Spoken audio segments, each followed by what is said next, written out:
Queridos irmãos, se eu fosse dar um nome a esta nossa reflexão, eu chamaria de a tríplice declaração de Deus. A tríplice declaração de Deus.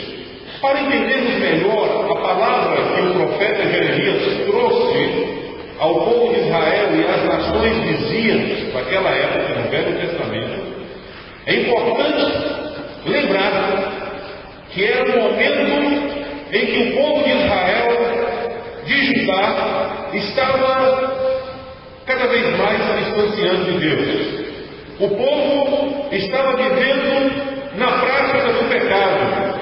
O povo estava queimando incenso a outros deuses. Estava oferecendo seus filhos em sacrifício a Moloque. Estava adorando ídolos abominados pelo Senhor, pela palavra de Deus. O povo estava cada vez mais se afastando da presença de Deus. E Jeremias, numa época muito difícil, conturbada, socialmente, politicamente e espiritualmente, se levanta como profeta com a voz de Deus, com a voz profética, com a voz do Senhor, para trazer essas palavras, podemos dizer, diretas e duras para o povo. Jeremias, conhecido como profeta chorão, aquele que tinha um coração quebrantado, um coração humilhado, estraçalhado, esmagado pela presença de Deus. E agora, quando ele está falando ao povo sobre alguns pecados, algumas práticas erradas, como a língua ferina, se você for no capítulo 9, você vai ver ele falando sobre a língua ferina, sobre o engano e a mentira, e outras práticas que estavam se tornando comuns naquela época, como está acontecendo nos dias de hoje. Ele se levanta e Deus usa e fala diretamente ao povo. Por isso que eu digo que podemos chamar essa reflexão de a tríplice declaração de Deus. Que tríplice declaração de Deus é essa? Deus começa chamando a atenção do povo, dizendo: não se glorie o homem. Agora, não se glorie o homem por quê? E o que é se gloriar? Se gloriar é quando você se gaba, quando você se acha tal, quando você se acha melhor do que o outro, quando você se acha acima de todos, quando você bate no peito e diz: eu sou. Quando você bate no peito e diz: eu posso. Quando você bate no peito e diz: eu tenho. Quando você se declara independente, querendo andar com seus próprios passos, fazendo aquilo que você acha que deve ser feito, agindo da maneira que você acha que deve agir, quando você escolhe andar pelos seus próprios caminhos. Isso é se gloriar. E se nós estudarmos o Velho Testamento, onde denominou a palavra pecado, lá no início, que é posto, que significa escolher andar pelos seus próprios caminhos, dizer que não depende de Deus, vamos entender que se gloriar é o mesmo que decidir viver na prática do pecado. E o pecado, ele é abominado pelo Senhor. Por isso, temos aqui 3 declarações de Deus nesses 2 versículos que acabamos de ler. O que Deus está nos chamando a atenção? Para que nós não venhamos nos gloriar em nenhum momento das nossas vidas. Qual é a alerta que Deus está nos dando neste momento e que foi dado ao povo de Israel, às nações vizinhas que conviviam com Israel, ajudar ao povo que se dizia povo de Deus naquela época? São 3 alertas, 3 declarações que Deus nos faz neste momento. Primeiro, não se glorie o homem, ou não se glorie o sábio na sua sabedoria. Não se glorie o sábio na sua sabedoria. Vamos repetir? Não se glorie o sábio na sua sabedoria. O próprio Deus está nos chamando a atenção.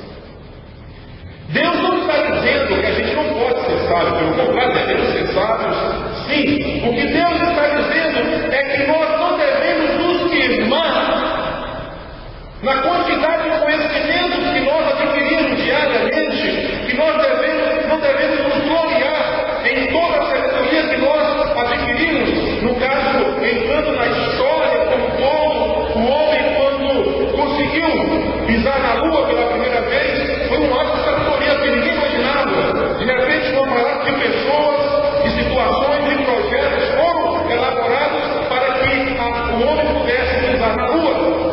Quando as invenções foram lançadas por aí afora, ao longo da história, invenções mais extraordinárias, quem é que imaginava que há 30 anos atrás a gente pudesse falar num aparelho desse com uma outra pessoa em qualquer lugar do mundo? Você imaginava? Quem tem mais de 30 anos é claro, né? Não é o nosso caso, não é o meu caso, mas só que tem mais de 30 anos aí. Quem é que imaginava que você conseguiria falar através de um aparelho de celular? Não é verdade? Ninguém imaginava. Quem é que imaginava que o mundo estaria conectado a uma rede ao mesmo tempo e as notícias fossem disseminadas de maneira tão instantânea? As criações, as invenções humanas cada vez mais se evoluindo e muitos, pelo fato de estarem utilizando essas criações e invenções, estão achando que são alguma coisa. Por isso, o Senhor nos chama a atenção: não se glorie o sábio na sua sabedoria. Segundo, a segunda declaração de Deus é que não te glorie forte na sua força. Não se glorie forte na sua força, ainda no verso 23 de Jeremias, capítulo 9. Nem forte em sua força. Quantos homens acharam que eram fortes e escolheram andar pelos seus próprios caminhos e acabaram se perdendo e acabaram caindo na presença de Deus. Voltando ainda na questão do sábio se gloriar na sua própria sabedoria, um dos grandes exemplos na Bíblia é o próprio Salomão, que foi considerado um dos homens mais sábios da terra, um dos homens que despertava o interesse de todos os pesquisadores da época. Até a rainha de Sabá foi visitá-lo, veio de uma terra remota, muito distante, para conhecer a sabedoria de Salomão, e chegando ali ficou impressionada, ficou assim abismada porque ela ouviu, porque ela viu, porque olha, não era nada do que me falava, era muito mais a sabedoria de Salomão. Agora você sabe qual foi o fim de Salomão? Ele se gloriou na sua sabedoria. Passou a casar com mulheres estranhas, passou a cultuar a outros deuses e terminou a sua vida numa situação não muito agradável. Um homem considerado o homem mais sábio da terra. E alguns especialistas dizem que Salomão, no seu momento em que estava afastado do Senhor, foi um dos que mais ajudou a estabelecer as doutrinas do satanismo. O mesmo Salomão, que foi usado pelo Senhor com os provérbios, com os cânticos, com a administração do palácio real, com a criação de instrumentos agrícolas, usado de maneira maravilhosa, no período em que ele esteve afastado de Deus. Ele foi um dos que iniciou o satanismo, os cultos aos deuses pagãos, estabeleceu regras, normas e doutrinas para que as pessoas cada vez mais se tornassem idólatras. Por isso, o sábio nunca deve se gloriar na sua sabedoria, e nem o forte em sua força.